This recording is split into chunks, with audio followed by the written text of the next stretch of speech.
Buenas noches al aire, Javier, ¿cómo estás? Buenas noches. ¿Qué pasó, Rodolfo? Buenas noches. Bienvenido nuestro invitado, Alejandro Guillén Reyes. Preséntalo, por favor. Pues Alejandro Guillén es un politólogo egresado del UPAEP, es también maestro en estudios latinoamericanos por la UNAM y doctor en ciencias de gobierno y política por la Benemérita Universidad Autónoma de Puebla. Alejandro, buenas noches, bienvenido. Y lo hemos invitado porque acaba de presentar, o está presentando un libro, Anatomía de la Corrupción en Puebla, con datos interesantes sobre cómo se ubica Puebla en el contexto nacional, cómo está Puebla en comparación con otros estados de la República Mexicana. Y la pregunta obligada es, pues, ¿cómo estamos? ¿Vamos mejorando? ¿Estamos estancados? ¿O empeoró la situación de la corrupción en Puebla? Muchas gracias Javier, muchas gracias Rodolfo por esta invitación, un saludo a Jesús Manuel. Bueno, primero que nada, gracias por esta oportunidad para poder platicar sobre este libro que estamos presentando en este momento en su segunda edición, porque la primera edición la hicimos plena en pandemia, entre 2020 y 2021, presentamos una primera edición. Es un libro que está basado fundamentalmente en cuanto a la metodología, está basado fundamentalmente en el libro que escribió María Amparo Casar sobre, también se titula Anatomía de la Corrupción, nada más que a diferencia, lo que hace María Amparo es utilizar indicadores internacionales para hablar de México en su conjunto, y lo que aquí hicimos es hablar de Puebla con respecto a las demás entidades de la República. Con indicadores nacionales e internacionales. Con indicadores nacionales e internacionales. O sea, la metodología del libro es la metodología que utiliza Amparo Casar. Exactamente, pero los indicadores obviamente son distintos, y aquellos internacionales, aquellas mediciones internacionales en donde se ocupen, entre otras cosas, de medir también a los estados, son las que utilizamos. El caso World Justice Project, digamos, por ejemplo. ¿Hay continuidad entre la primera edición y esta segunda edición?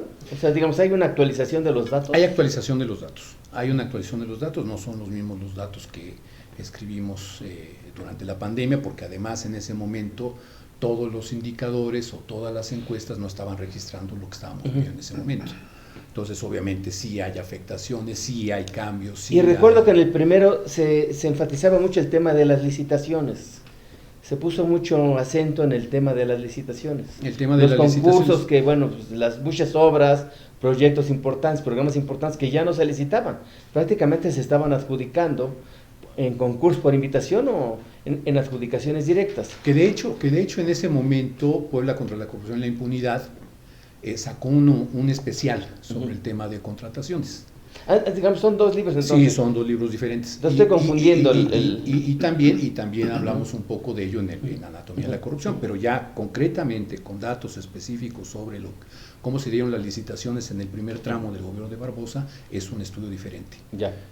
Entonces, sí, y bueno, a la pregunta que hacías hace un momento. ¿Si Puebla mejoró, empeoró? Yo creo que hay dos indicadores. Igual. Hay dos indicadores que nos permiten hablar de que sí hubo una variación importante.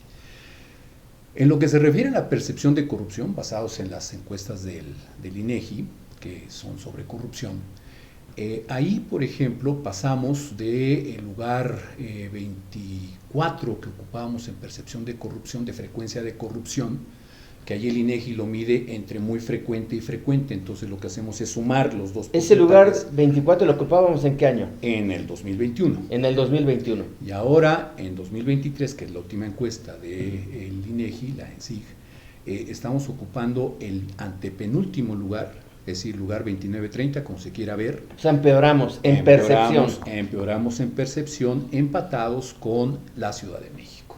Estamos ahí empatados con la Ciudad de México, es 83% de percepción de corrupción, que es altísimo.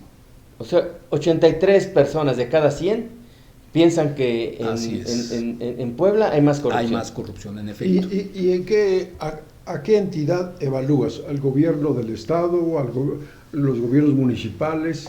Todas las entidades de la República por estado, no por municipio, es otra. Pero en el caso de Puebla es otro universo.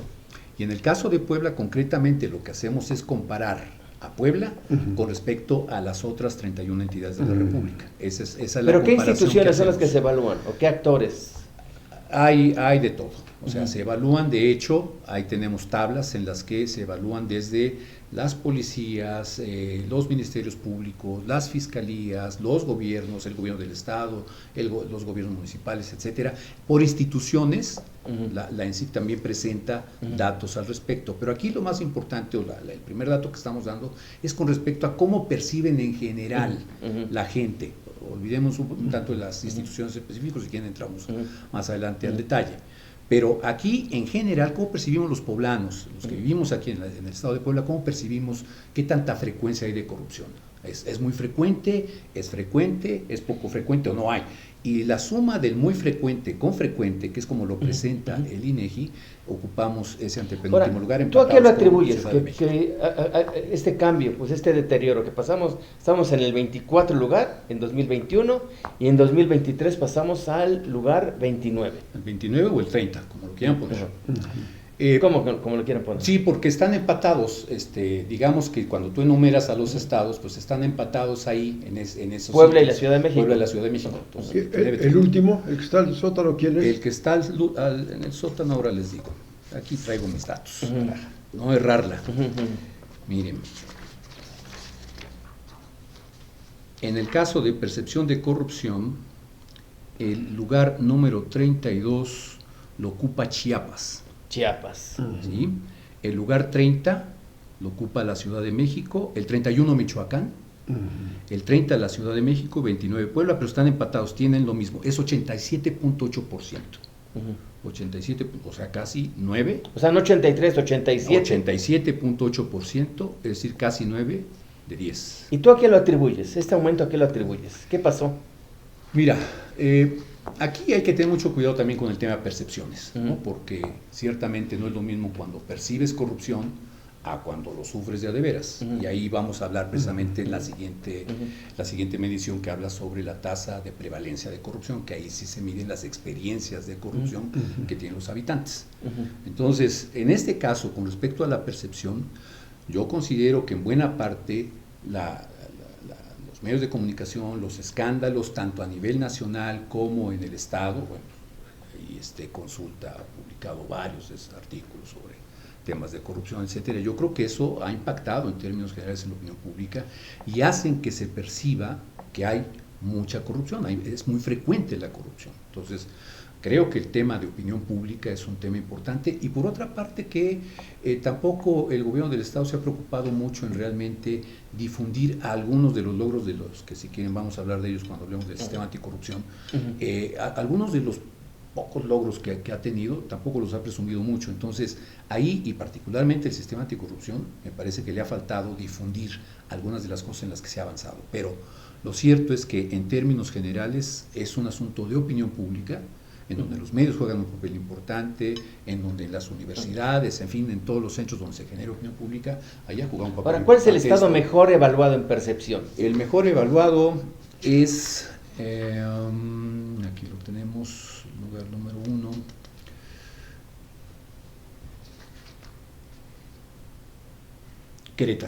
Querétaro tiene 68.4%. ¿El segundo? El segundo es Yucatán, 68.7%. Y el tercero es Baja California Sur. Son los tres que tienen menor percepción, pero aún así estamos hablando de porcentajes, por ejemplo, en el caso de Querétaro, 68.4. ¿Cuánto? 68.4. Que bajito no es, pero por lo menos la percepción es menor con respecto a Puebla, que pues bueno, ya vimos que tiene 87.8. Oye, Alejandro, y en este tipo de percepciones de la gente acerca de dónde hay corrupción, ¿se refiere solamente a entidades públicas, a gobierno en sus diferentes instancias, o también a entidades privadas? Por ejemplo, se me ocurre, Teléfonos de México, Telcel. La gente le dice, no, pues yo doy mordida en tal parte, o hay que dar mordida para obtener tal cosa en una empresa privada.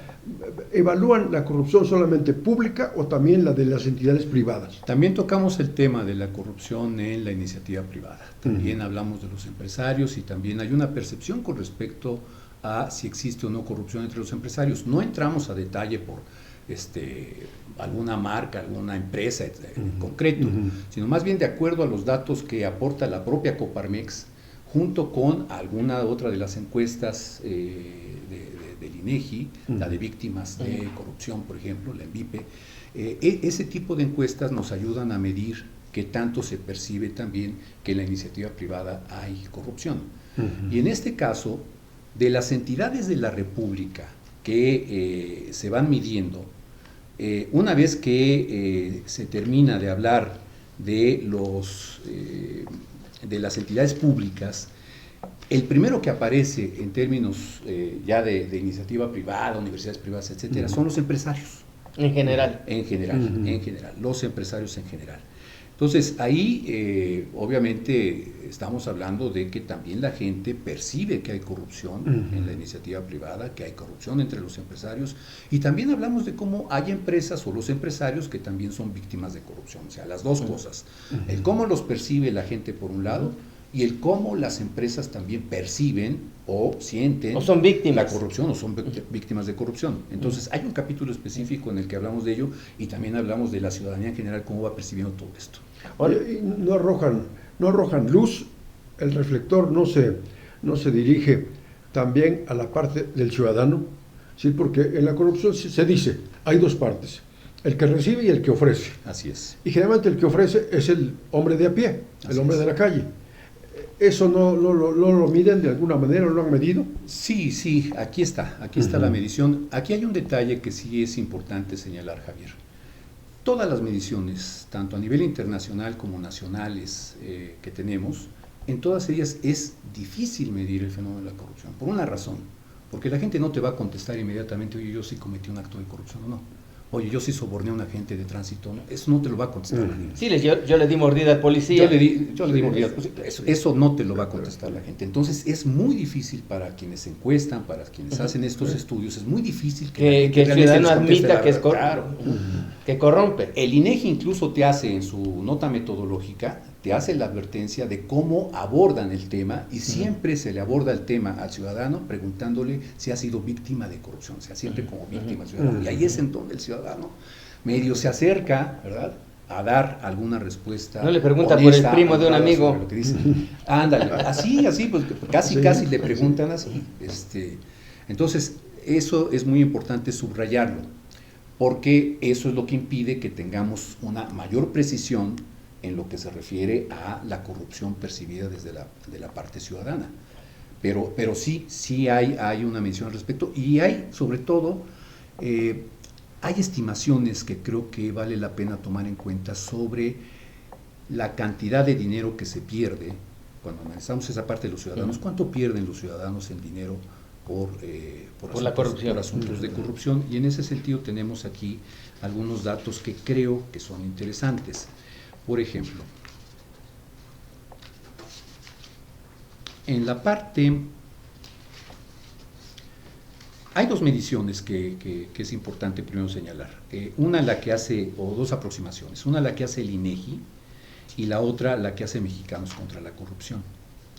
Entonces, por ejemplo, si seguimos la lógica de Mexicanos contra la Corrupción y multiplicamos los 483 pesos que ellos calculan que gasta cada persona por el número de personas mayores de 18 años en el estado de Puebla, entonces la entidad gasta más de 2.130 millones de pesos de corrupción al año. 2.130 millones, ¿qué es? ¿Y ese cálculo de qué? 483 pesos, ¿de dónde sale? Eso lo toma Mexicanos contra la Corrupción, es un estudio que ellos hacen a nivel nacional y es un promedio nacional. Y lo hacen calculando, entre otras cosas, a que no necesariamente, a veces el INEGI, por ejemplo, sus aproximaciones los calcula en función de que parte de que un ciudadano solamente da una vez mordida. Mexicanos dicen, no, en muchas ocasiones el propio ciudadano da 2, 3, 4, y bueno, pues el derecho de piso pues es parte incluso de, ¿no?, el puro derecho de piso. Entonces, Mexicanos contra la Corrupción saca de ahí el dato. Y en cambio, en el caso del INEGI, por ejemplo, para ellos, calculando ellos que de un total de 179.459 poblanos que experimentaron algún acto de corrupción, ellos calculan que al año hablan de 251 millones de pesos en total, que es una cantidad mucho menor a la que calculan Mexicanos contra la Corrupción. Pero aún así estamos hablando de 179,000 poblanos al año víctimas de corrupción. Exactamente, es lo que calcula el INEGI. ¿Sí? Y de acuerdo con eso, incluso ellos hacen la advertencia. Esto es una aproximación, no podemos hablar de cifras exactas, concretas, pero es una aproximación de acuerdo a los datos que tenemos. Entonces, de todos modos estamos hablando de 251.780.000 pesos que se gastan en la entidad por corrupción. La cifra me parece corta, ¿no? Esta es la que dice el vemos INEGI. el tamaño de las licitaciones. Y es precisamente digamos, el punto que cuestiona Mexicanos contra la Corrupción del INEGI. Por eso nosotros ponemos las dos. Es decir, escribimos las dos. Y bueno, sí, hay compras de pues 1,000 millones de pesos, licitaciones de obras que rebasan los 1,000 millones de pesos. Sí. Si el moche es del 20%, pues ya ese porcentaje quedó corto. Quedó corto, claro. Sí. Oye, Alejandro, ¿qué es la tasa de prevalencia? La tasa de prevalencia son las experiencias de corrupción que tienen los ciudadanos en las oficinas, en ventanilla, en donde hacen trámites. O sea, ya no es percepción. Esa ya no es percepción, ya es, más bien le preguntan al ciudadano, ¿usted ha sido víctima de corrupción? Sí. Y entonces van haciendo el conteo, de ahí sale la tasa. Y cada estado tiene una tasa de prevalencia. Y ahí cómo andamos? En ese sentido, ahí sí hay un avance. Del año, por ejemplo, andábamos en el lugar 31 todavía. En 2021. En el lugar 31 en 2021 se dio un brinco, de acuerdo a estas cifras, nosotros no estamos manejándolas, haciendo cálculos, no, aquí las cifras, tal y como las presenta el INEGI, estamos dando un brinco del lugar 31 al lugar número 9. Pues, ¿qué pasó? Eso es lo que... O sea, ¿los poblanos dejamos de dar mordida o qué pasó? No, pueden ser ¿O varios las instituciones nos factores. dejaron de extorsionar? Pueden ser varios factores, en efecto, porque en primer lugar los históricos que es un tienen que ver brinco muy la grande, tasa, ¿no? con la tasa de prevalencia. Hay que ver si se confirma en la siguiente medición, que es el siguiente año. Hay que ver si se confirma. Pero mira, en el libro nosotros establecemos un histórico, desde que se mide esto de las personas que se asumen como víctimas de corrupción. Hay estudios que desde inicios de este siglo hizo, por ejemplo, Transparencia Mexicana. Y ahí se puede observar cómo en Puebla, después de que ocupamos el lugar 32, se acordarán con época de Melquiades, que hubo una medición sobre la corrupción que hizo Transparencia Mexicana y que en ese momento Puebla salió en el último lugar con mayor tasa de prevalencia de corrupción. Bueno, desde esa época, desde esas primeras mediciones que hace Transparencia Mexicana, ahí se puede observar de manera clara cómo hay un esfuerzo, hay un intento, incluso estamos hablando de la época del gobierno de Mario Marín, hay un esfuerzo por tratar de bajar esa percepción o en este caso la tasa de incidencia, de bajarla lo más posible. Y hubo un avance en ese sentido, en esas primeras mediciones históricas. Ya después entra el INEGI. Estamos hablando ya de 2013, a partir de 2013 entra el INEGI y es en donde tomamos también el histórico. O sea, a partir del 2013 el INEGI empieza a medir percepción. El INEGI mide percepción y mide tasa de prevalencia. Tasa de prevalencia. Las dos. Oye, y por entidades, es decir, por dependencias o por niveles de gobierno, ¿en dónde la gente dice que la extorsionan más, que tienen que pagar más mordida? ¿En qué instituciones? Bueno, primero, en cuanto a nivel de gobierno, se percibe más corrupción en el gobierno del Estado y casi la misma percepción con respecto a gobiernos municipales. Y en donde se percibe que hay menos corrupción es en el gobierno federal. Pero en buena parte también hay que ver... Por la lejanía. Digamos, tienes más contacto con la autoridad municipal. Y la propaganda que se dio desde el gobierno federal, de decir que ya combatimos la corrupción y se sacaban los pañuelos blancos, ¿no? Eso también genera la percepción de que se perciba más corrupción en los gobiernos locales, tanto en el estatal como en el municipal. Entonces, eso en lo que toca a los niveles de gobierno. Y en lo que toca a cada una de las instituciones, que es la pregunta que haces, Javier, mira, tenemos una tabla en la cual igual hacemos el histórico en el libro. Y, por ejemplo, el gobierno federal en 2017, era la época de Peña Nieto, por ejemplo, se percibía que en Puebla era la institución más corrupta del país, de época de Peña, ¿no? Sin embargo, ya para 2023, el gobierno federal pasó al lugar 11 en percepción. O sea, después de que era el primer lugar en 2017, pasó al lugar 11 en 2023, ¿sí? Con una percepción de 67.1. ¿En el sexenio de López Obrador? Ya estamos hablando del sexenio de López Obrador. Eso quiere decir que la propaganda que hizo López Obrador con respecto a que él combatía la corrupción... ¿Pero esa es percepción o es prevalencia? No, esto ya es percepción, esto es percepción. Sí. Prevalencia es solamente la que ya les mostré, ya les dije, porque ese es independientemente de la institución en la cual se da mayor número de experiencias de corrupción, está en términos generales. Aquí estamos hablando de la percepción sobre la frecuencia de corrupción.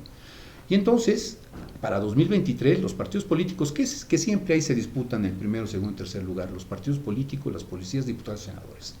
Esos desde 2017 vemos cómo se brincan de un partidos políticos, policía y... partidos políticos, policías y diputados y senadores. ¿Sí? Son los que se perciben como más corruptos. Los legisladores. Exacto. De ahí vienen Ministerio Público y Fiscalías, ¿sí? Con 79.5% de percepción.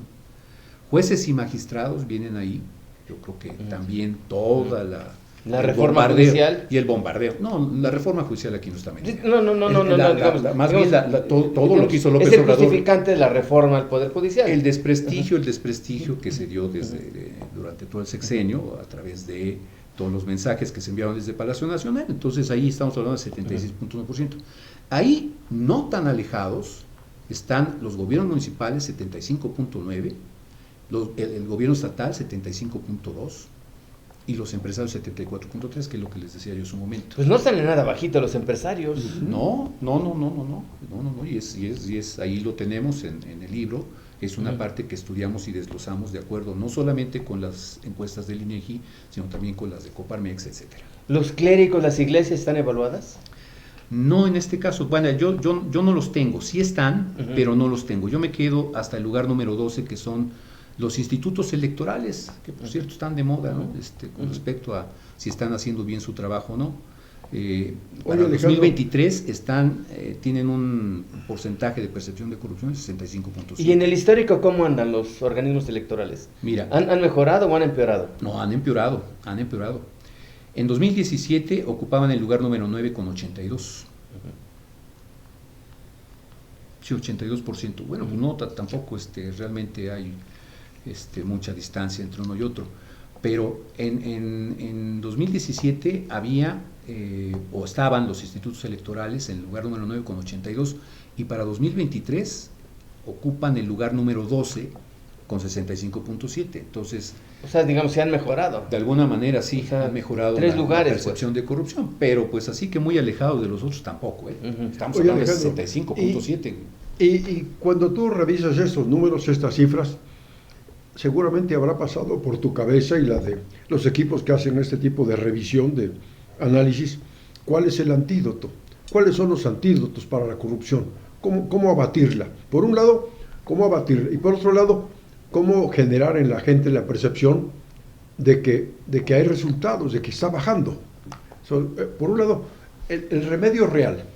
Luego, ¿cómo se ataca por la vía de la percepción para que los índices bajen?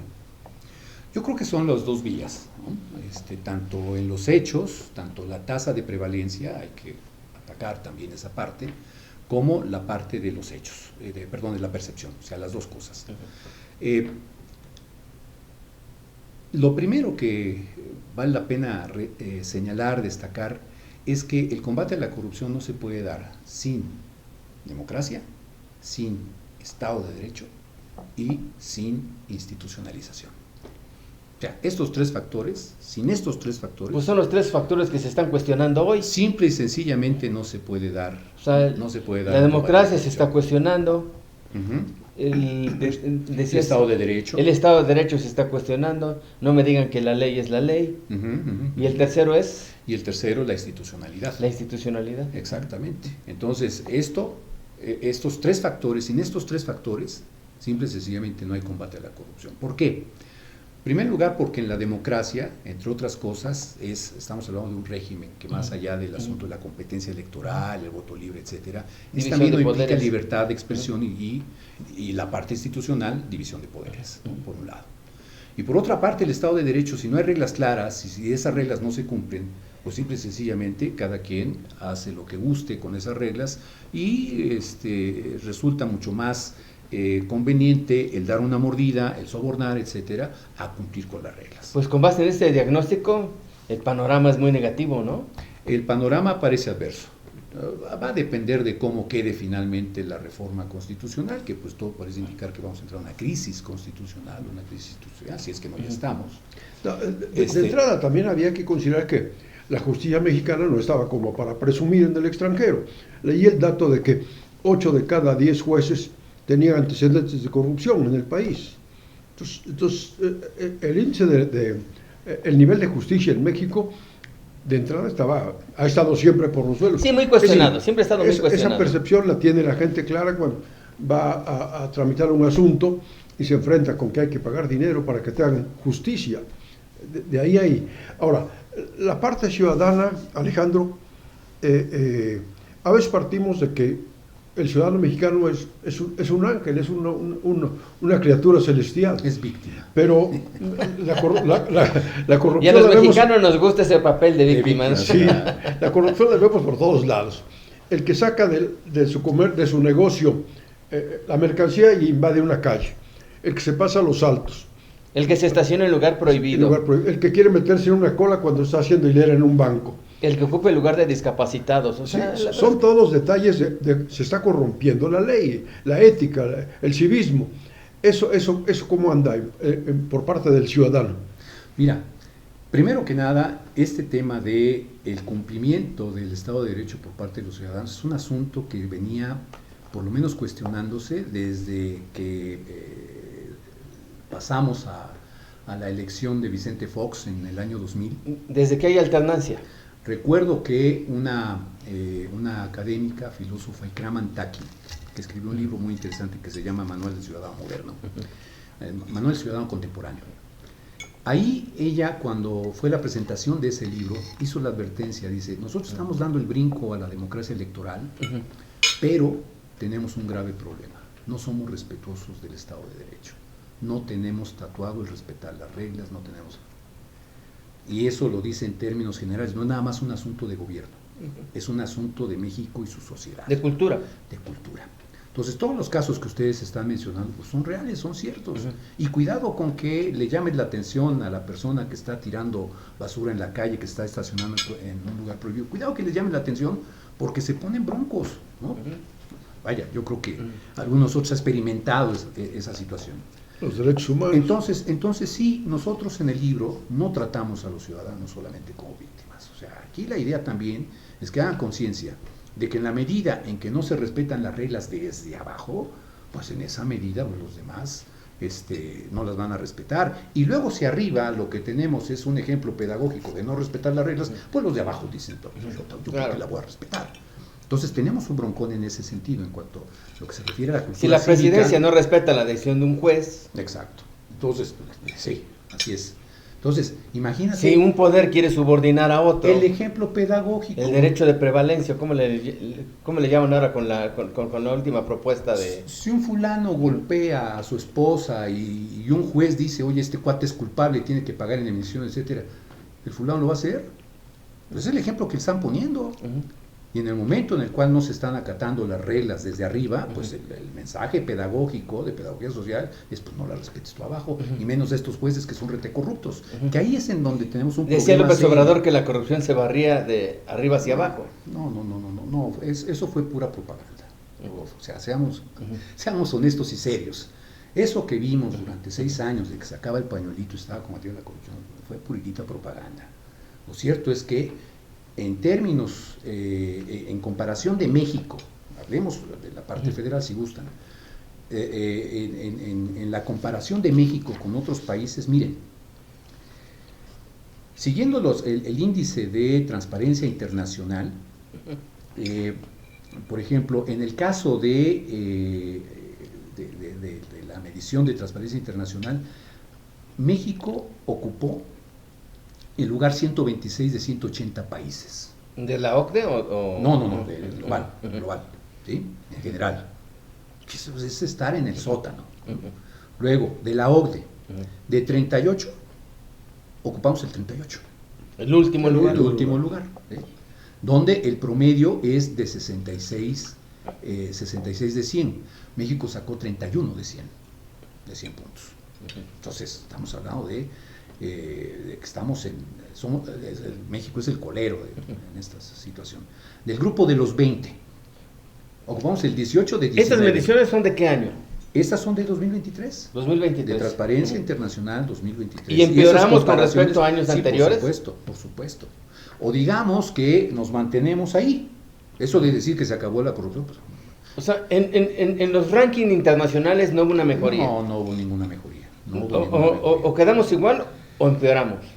Alguien podrá decir, no, pues es que ya subimos 2-3 puntitos. Es como lo que dicen de la criminalidad, ¿no? Bajamos el 0.5% este día.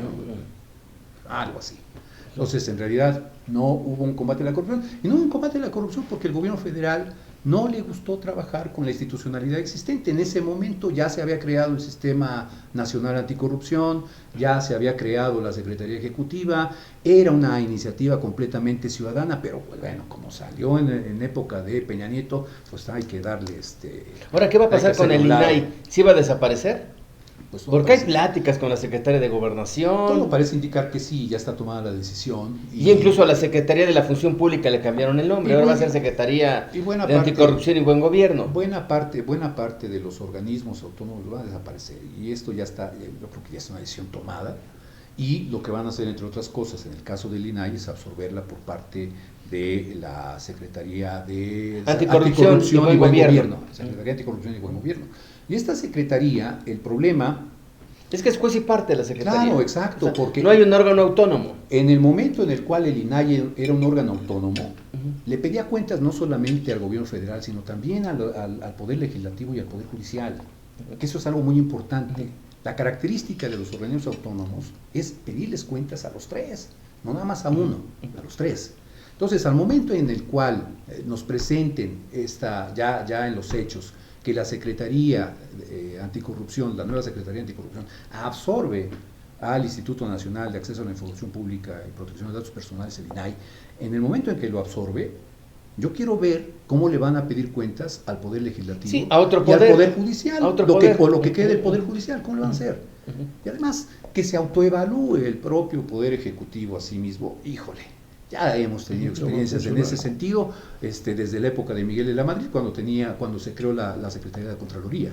¿Cuáles fueron los resultados? Ahora, ¿qué va a pasar con el Instituto de Transparencia y Acceso a la Información Pública de Puebla? Muy buena pregunta. Si en los hechos hay una reforma constitucional, pues es muy probable que desaparezcan todos.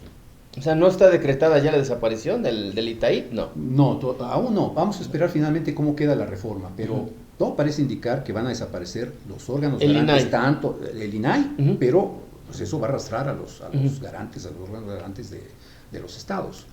Entonces, hay que ver cómo queda finalmente la reforma y ver si en todo caso los estados tienen la posibilidad pues, de seguir manteniendo autónomo a su órgano garante. Pero lo cierto es que, y esto hay que decirlo, y lo decimos en la parte en la que analizamos lo que ha sido la vida del Sistema Estatal Anticorrupción, el ITAIPUE no ha sido precisamente, por lo menos en años anteriores a 2022, no fue precisamente un órgano garante de los derechos a la información de los poblanos. Y ahí fue una tapadera, números, ¿no? Y ahí están los números. ¿No? Entonces... a ver, ¿cuáles son esos números? Creo que era importante revisarlos. Estos no los traje, pero están en el último capítulo, les recomiendo que consigan el libro, pero ahí lo que mencionamos es precisamente cómo, entre otras cosas, eso me tocó vivirlo, eso no me lo cuentan. Sí, tú fuiste presidente del Sistema Estatal Anticorrupción, así es, como presidente del Comité de Participación Ciudadana, que es el órgano ciudadano así es. Del Sistema Estatal Anticorrupción. Así es, y en el último año que yo presidí el CPC, en el que me tocó presidir el CPC, también presidí al sistema en su conjunto. Entonces, a mí me tocó vivirlo como parte del CPC, y fue parte del conflicto que hubo entre el gobierno del Estado con nosotros por un asunto de honorarios, de los honorarios. Entonces, en el momento en el cual nosotros solicitamos, estamos hablando de 2020, 2021, cuando en la época de la pandemia, por ejemplo, cuando solicitamos que se transparentaran los gastos con respecto a lo que se había gastado para atender el COVID. En materia de COVID, pues la respuesta, pues la primera respuesta fue descalificarnos públicamente, ¿sí? Que por qué hacíamos público este asunto y además por qué nos contábamos con los enemigos de la Cuarta Transformación. Y por otra parte, el Itaipú en su momento no dijo nada, ni pío. Entonces, ¿de qué lado están? En ese momento estaba bueno, porque garante, ¿no? En buena medida los comisionados ciudadanos que integran el ITAIP se perdieron y llegaron al ITAIP funcionarios públicos. Sí, en parte. O sea, llegaron gente que estaba como, digamos, haciendo funciones de transparencia en alguna dependencia y la promovieron como comisionado. Exactamente. O sea, se perdió el espíritu ciudadano del ITAIP también. Y ahí viene... Y las universidades también aflojaron digamos, la crítica. Exactamente, pero o sea, ahí viene un problema que creo que vamos a seguir teniendo durante los años siguientes. En la medida en que un gobierno, el que sea, llega y se adueña de los puestos públicos y particularmente de aquellos puestos en donde se supone que debe de haber una cierta autonomía, y aquí estamos incluyendo incluso a los organismos electorales, en el momento en el cual se coloniza por parte de un partido, en ese momento esa institución deja o pierde completamente su razón de ser. Oye, Alejandro, pero la otra cara de esto es que se evidencia la falta de competencia de los partidos políticos. Es decir, los partidos políticos no han alcanzado a competir lo que están criticando. Y de organizaciones sociales que digamos que tampoco se manifiestan, pues. Bajaron. No hay crítica ciudadana de las universidades, de los organismos empresariales, todo el mundo se hizo pato. O sea, no solamente, digamos, las universidades, sino las cámaras empresariales también dijeron, se voltearon a otro lado, pues. No todas, o sea, yo recuerdo en su momento que, por ejemplo, Coparmex, cuando tuvimos el conflicto con... Quizás sea la única excepción, pero el Consejo Coordinador, Canacintra, Canaco... No todas. Digamos que ahí hay que ir separando un poquito. Algunas que en su momento sí dieron la cara, y otras pues simplemente ignoraron este tipo de asuntos. Pero lo cierto es que todas las organizaciones, y eso lo hicimos un análisis allí en el TEC de Monterrey, las organizaciones de sociedad civil fueron vapuleadas durante estos 6 años, han sido vapuleadas durante estos 6 años. Y nomás hay que ver todo el conflicto que se dio a nivel nacional con Mexicanos contra la Corrupción, en donde sacaron los datos personales de su directora, en fin, todo lo que ya conocemos que se hizo con Mexicanos contra la Corrupción. Y así como ellos, a todos los organismos sociales y demás han sido descalificados, puestos contra las cuerdas como si fueran los opositores reales, cuando pues lo único que se busca es que se cumpla con la ley. Así se les ha etiquetado, pues, exactamente, como opositores, conservadores financiados por el gobierno de Estados Unidos, todas las etiquetas había. Entonces, eso junto con las universidades también pues han sido vapuleadas. La UNAM, cuando uno pensaría que la UNAM se iba a poner bronca y demás, pues nomás hay que ver qué vapuleadas les han puesto y cómo el último rector pues hasta de pronto agacha las orejas, cuando antes pues la UNAM era contestataria. Oye, lo podemos ver en cualquier universidad pública, por cierto. Y este panorama también revela como fondo el problema de una pobre educación en México.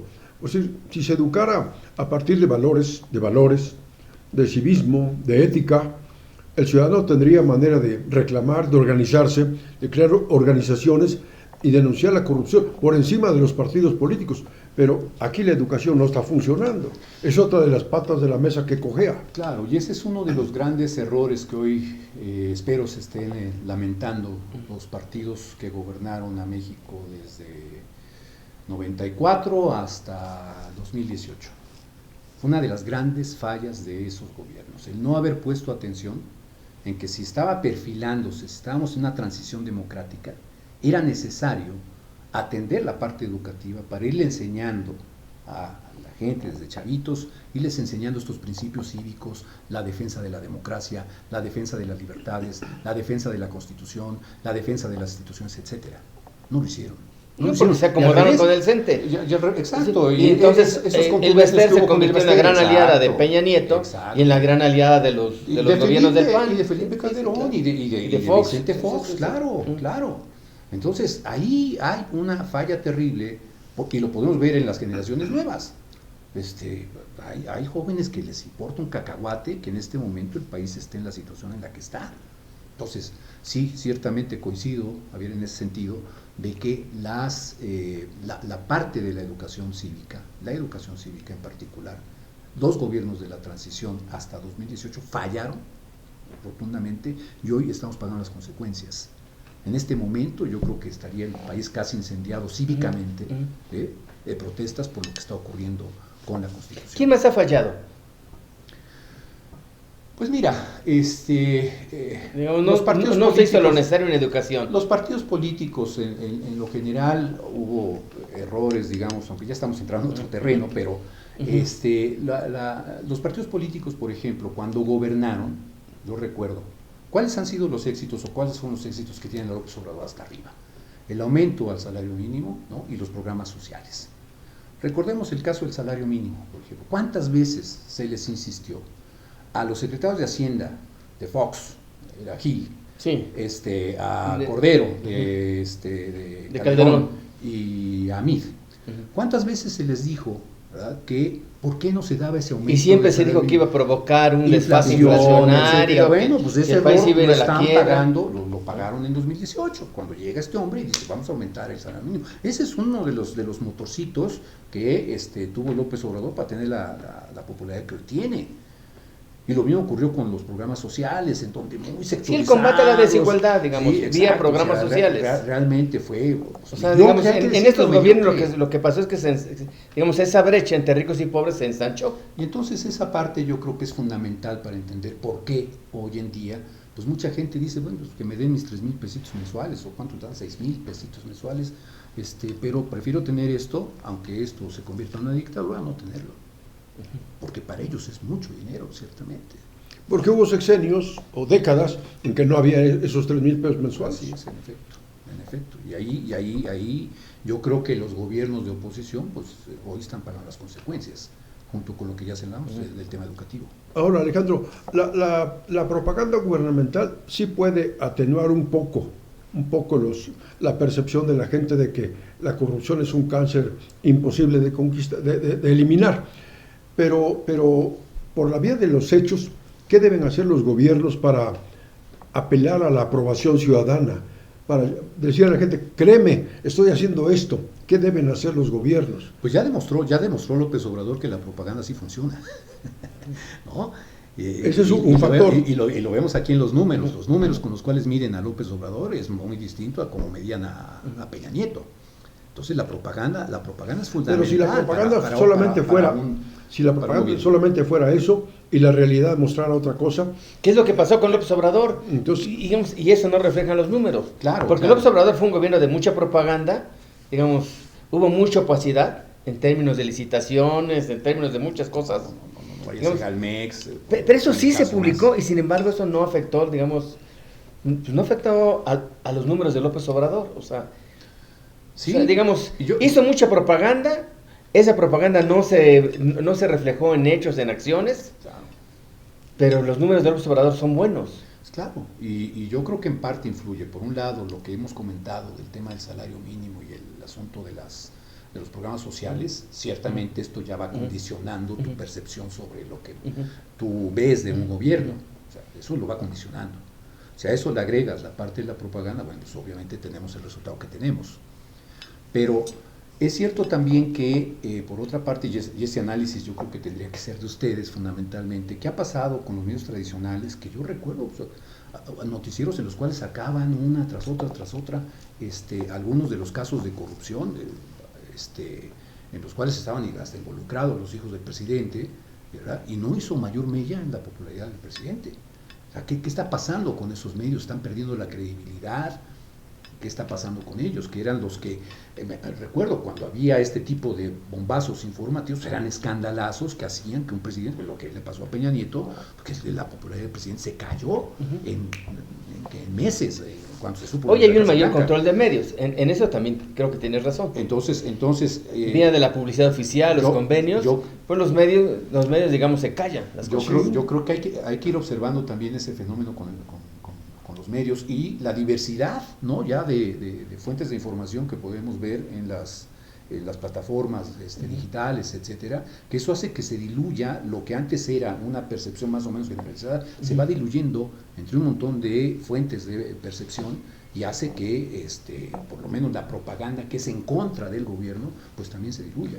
Oye, Alejandro, tú que eres un estudioso de la corrupción en Puebla, en el país, te esfuerzo un poco acerca de un tema muy latente hoy en Puebla.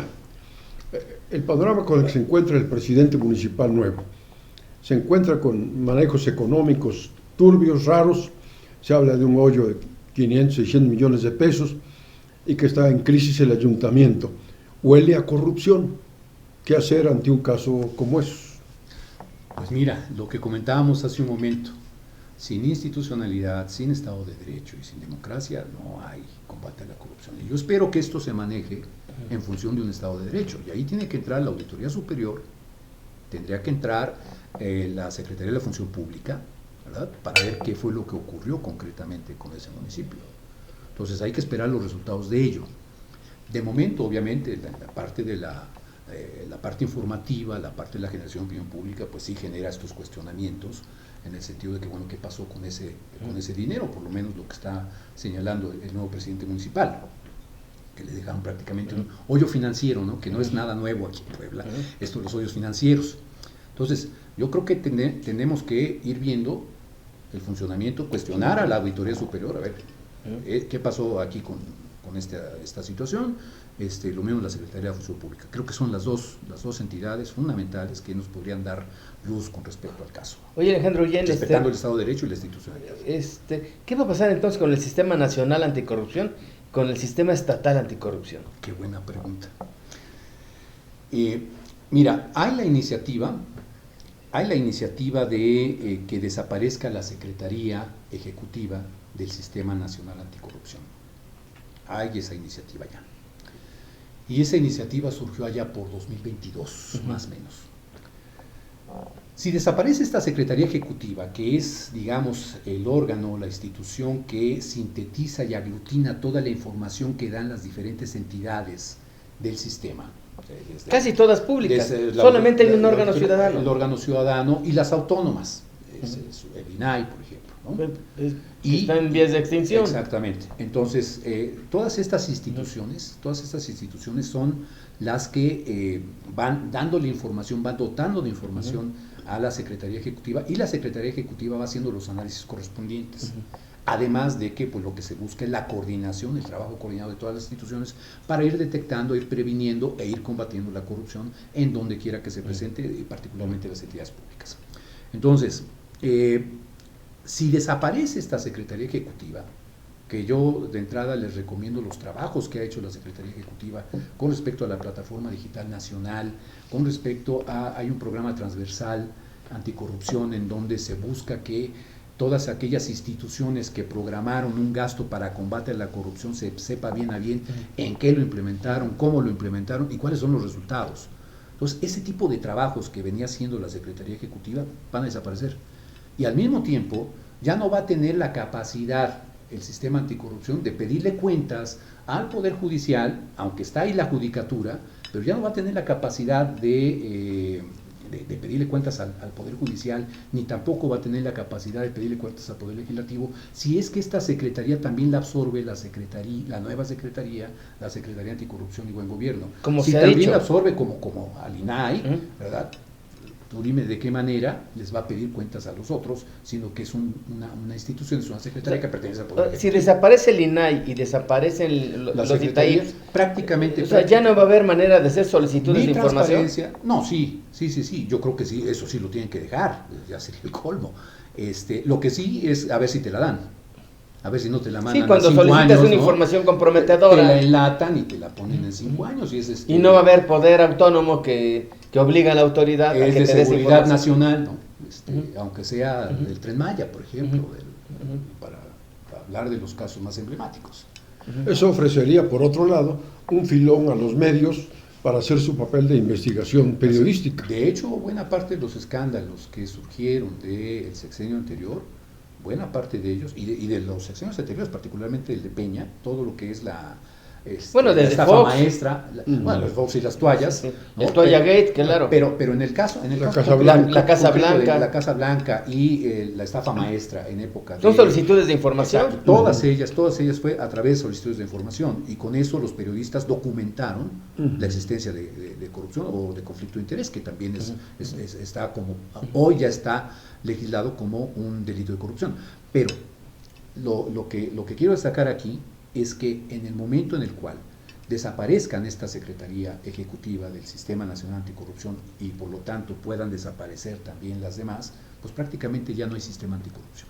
O sea, si desaparece el sistema nacional, en consecuencia, ¿tendría que desaparecer el sistema estatal o podría haber una excepción, dependiendo del cómo gobernador? y depende cómo lo legislen, porque tú no puedes contravenir leyes locales con leyes federales y particularmente con la Constitución. Pero tampoco Si digamos, los las leyes locales podrían estar en contradicción En el caso, de la legislación en el caso nacional. del INAI está en la Constitución. El caso de la Secretaría Ejecutiva del Sistema Anticorrupción no está en la Constitución, está en ley secundaria. Entonces esta yo creo que les costaría menos trabajo desaparecerla. Pero aún así, aunque está en una ley secundaria, lo cierto es que si la desapareces, truenas el trabajo del ¿Y el sistema estatal anticorrupción está en qué ley?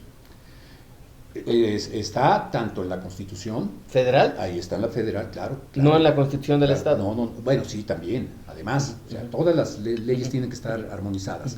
Y en este caso, en el artículo 113 de la Constitución, ahí está establecido que lo que se hace a nivel nacional tiene que replicarse en las entidades de la República. Entonces, eso está en la Constitución. Tendría que hacer una modificación en la Constitución para ya desaparecerlos formalmente. Pero lo que sí pueden desaparecer, sin tocar la Constitución, son las secretarías ejecutivas que están en la ley secundaria, en la ley general del sistema anticorrupción. Ahí sí, esa sí la Ahora, pueden ¿tú ves desaparecer. voluntad política del próximo gobernador de mantener el sistema estatal anticorrupción o no? No lo sé, la verdad es que no lo sé, no he tenido la oportunidad de ver o de observar algún planteamiento concreto por parte de que será el nuevo gobernador, Alejandro Armenta. Sí supe que tocó algunos de estos temas en alguna universidad. Ahí me parece que le pasaron por ahí mal una ficha, ¿no? Porque propuso la creación de una fiscalía anticorrupción, me parece. Ya existe, ¿no? Ya existe. Entonces, es de lo único que yo, por lo menos, estoy enterado de lo que piensa hacer o pensó hacer, y dicho en campaña. Ojalá y el nuevo gobernador tenga, entre otras cosas, independientemente de lo que se está cocinando a nivel federal, ojalá tenga la intención, espero la tenga, de trabajar, entre otras cosas, con las universidades, con las organizaciones de la sociedad civil que se han metido en estos temas. Tenemos académicos que se han metido en esos temas y que ahí están sus propuestas en materia de transparencia. ¿Quién es el secretario de la Función Pública que anunció Armenta? Estoy tratando de recordar, pero no sé. me viene a la cabeza. No lo tengo. Ahí en la mesa, ¿saben quién? Fue el secretario ¿quién fue nombrado secretario de la Función Pública? Mientras revisamos eso, Alejandro, ya está tu libro en circulación para el público, Anatomía de la Corrupción en Puebla. ¿Cómo lo pueden obtener los ciudadanos, la gente que ¿Cómo nos lo está pueden obtener? escuchando? Y por otro lado, sobre eso mismo, el libro es interesante para toda la ciudadanía, pero ¿a quién se lo recomendarías especialmente? ¿A qué sectores, a qué personas? Mirarse en el espejo de la corrupción en el estado de Puebla a través de tu libro. Yo creo que, bueno, primero cómo conseguirlo. Lo que vamos a hacer es que las personas que asistan a la presentación del libro van a tener el acceso libre a el archivo electrónico. ¿Y si alguien por alguna circunstancia no puede ir? Eso por un lado. Por otra parte, ya en su momento vamos a anunciarles cuando ya tengamos el libro impreso, ya con en libro, y de manera electrónica y los costos. ¿No hay manera de descargarlo, Estamos hablando digamos, de digitalmente? Ahorita en este momento no, hasta que se dé la presentación, y ya sobre eso vamos a ir tomando decisiones sobre si tiene algún costo o si de plano lo ponemos a libre circulación finalmente, porque creo que es una información que debe tener toda la ciudadanía. Y lo que tú quieres es que tu trabajo, tu investigación se conozca, se difunda. Claro, toda la ciudadanía tenga acceso a él. No existe un libro para hacer negocios. No, pero sí también, y esto hay que subrayarlo, Las organizaciones de la sociedad civil no subsisten sin la cooperación de los ciudadanos. ¿Quién financia el libro? Eso lo financiamos nosotros con nuestra lana. O sea, ¿tú lo pagaste? Sí, en parte, y la otra parte el presidente, Gerardo Navarro, son los que... El presidente de Puebla contra la corrupción y la impunidad. Exactamente, y además el libro prácticamente yo lo escribí, yo puse a hacer toda la actualización de los datos. Lo único que tuvo costo fue la edición para que pudiera salir en formato electrónico. Tampoco estamos hablando de pagamos unas millonadas por ello. Pero lo que sí es que no hay organización de la sociedad civil que subsista sin el apoyo de la ciudadanía, y más en estos días, ¿no? En donde pues anda la gente ciscada, ¿no? Desde si apoyamos esto o aquello, no va a ser que me vaya a caer a Siena, me vaya a caer ¿cómo se llama? La inteligencia financiera, en fin. Entonces, pero es una buena manera también de estimular la responsabilidad ciudadana, pues, o sea, que el imagino libro tenga un costo, digamos, accesible, que la gente le pueda descargar. pesos, hombre, 300 pesos. Me imagino que un sector, ese sector estudiantil, estudiantes universitarios de administración pública, de economía, tienen ahí una materia prima para emprender investigaciones y documentarse sobre este tema tan actual, tan presente. Y también los principales responsables de lo que todavía queda como sistema anticorrupción. Me parece que tanto la gente de la Auditoría Superior como la gente de la todavía Secretaría de la Función Pública, los ayuntamientos, el propio Itaipue, en fin, todas las personas interesadas en esos asuntos, para saber, tener un diagnóstico con números, ¿verdad? Y no con saliva, un diagnóstico de realmente cómo está la situación de la corrupción en Puebla. Y hay muchas cosas que hacer. O sea, los números que hemos manejado, más otros que están, porque aquí apenas si mencionamos algunos, pero todos los números que aparecen en el libro, me parece que son números que hay que atender y hay que ir viendo en serio las causas que provocan la corrupción, ¿no? Y no nada más un asunto de saliva y decir, es que estamos atacando las causas. No. Aquí hay números. ¿Hay forma de atacar la corrupción? Claro que sí. De hecho, el Sistema Nacional Anticorrupción y los sistemas estatales pues tienen ya una política anticorrupción en donde hay acciones concretitas que, si se siguen al pie de la letra, o por lo menos hay la finalidad y la intención de que se lleven a cabo, yo creo que sí puede haber una disminución, tanto en percepción como en la tasa de prevalencia. Pero no en el corto plazo, ¿no? No en el corto plazo, no, por supuesto que no. Pero debe de haber, entre otras cosas, y eso lo decimos en el libro, voluntad política. Si no hay voluntad política, pues nos pasa lo que nos pasó en 2020 a 2022. Si hay voluntad política, puede ser que lo que ocurrió en 2022 hasta la fecha, que hubo voluntad política para que el sistema funcionara y demás, puede ser que demos resultados, algunos a corto plazo, otros a mediano y el grueso a largo. Me pasa la producción, el próximo secretario de la Función Pública será Alejandro Espidio. No lo conozco. ¿Tú lo conoces? Eso sí lo conozco, es un político más bien, un funcionario que ha estado cercano a Armenta, que ha ocupado algunos puestos en la Secretaría de Gobernación. No es un especialista en temas de auditoría, ni es un fiscalista, pues, pero será el secretario de la Función Pública. Vamos a ver, y ahí el tema es voluntad política. Si se rodea de buenos asesores y más, pues yo creo que puede ser un buen papel. Pues muchas gracias. Pues Alejandro, muchas gracias. Al contrario, muchas gracias. Nos encantó platicar contigo y felicidades por ese trabajo editorial. Muchas gracias, muchísimas gracias, Javier. Gracias, Rodolfo. Un placer Gracias, haber estado Alejandro con Guillén. ustedes.